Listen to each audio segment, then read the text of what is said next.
Hey guys, Desolator Magic here with another awesome, overlooked but awesome card, and this one's kind of a special episode because it's not one card, it's multiple. That's right, finally, after over 100 of these videos, I'm actually covering a card cycle. Now if you're not familiar, a cycle is usually when they print one card for every color of the pie, or a color combination, or a color, set of 3. So usually it's 5, sometimes it could be 10. In this case, it is a set of lands, they're dual color, but there's only 4 of them. And you might be thinking, but Des, you can't do that. That's illegal. You can't have dual lands and only have 4 of them. I'm calling the FBI right now. You're not allowed to do that. Well, first of all, calm down. I didn't design the damn lands. And secondly, it's the Tainted Lands. Now, if I were to use at least Tainted Field as an example, it was first printed in Torment quite a while ago as a uncommon, and then it was, probably not in particular order, printed in Commander 2015, then the dual deck Sorin vs. Tybalt,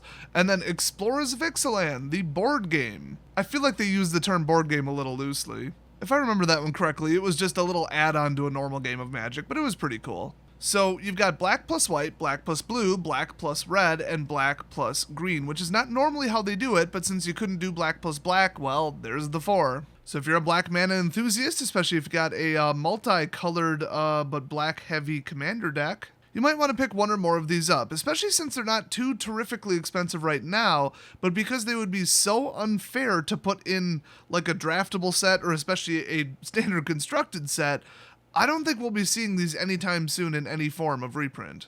I mean, they could throw them in the commander decks, but those aren't exactly cheap and you get one of. That's not what I would call a really good, high supply reprint.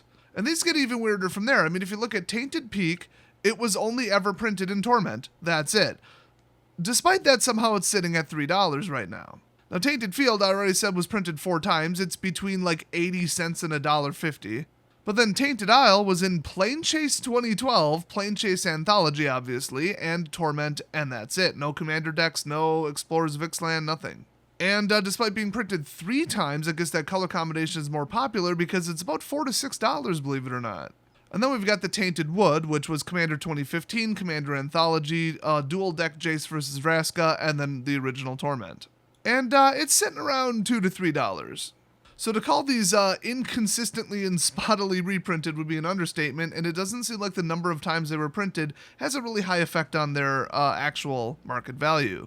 I suspect that's because, like I alluded to earlier, certain color combinations are more popular than others. Now, in case you didn't read the cards already, these are amazing. So looking at Tainted Field, for example, it's a land that comes in untapped no matter what, and you can immediately tap it to add 1 colorless mana to your mana pool.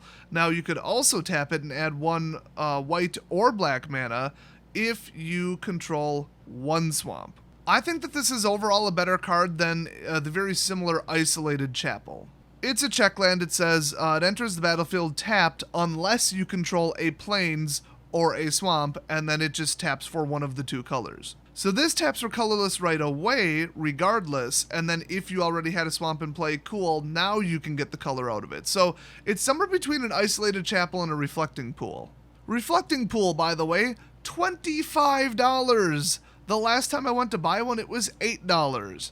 I'll be honest with you, it was a while ago. So at the end of the day, lands aren't the most exciting thing in the world, but when it comes to your commander deck and color fixing, you do not want to overlook cards like Tainted Field and the rest of the Tainted cycle. They are so great, they're between roughly $1 and $6. The price is virtually guaranteed to go up because, like I said, you're not going to print a full land cycle of 4 cards instead of 5 that all favor black. That's not good for game balance. If they were to do it in like a Masters reprint set, people might be inclined to draft black a little bit more often. I mean, yeah, it's 1 card of fixing, and if they put it in the right slot, it'll be a non-issue, but I just don't see them doing it. And also, I'll be the first to admit, I had never heard of these until somebody recommended them. I've never seen somebody playing them. I've never even considered them for one of my decks. I don't know how that's possible. So hey, if I overlooked these cards, you probably did too. So definitely take a look at these, consider them for your next deck, and I will see you guys next video.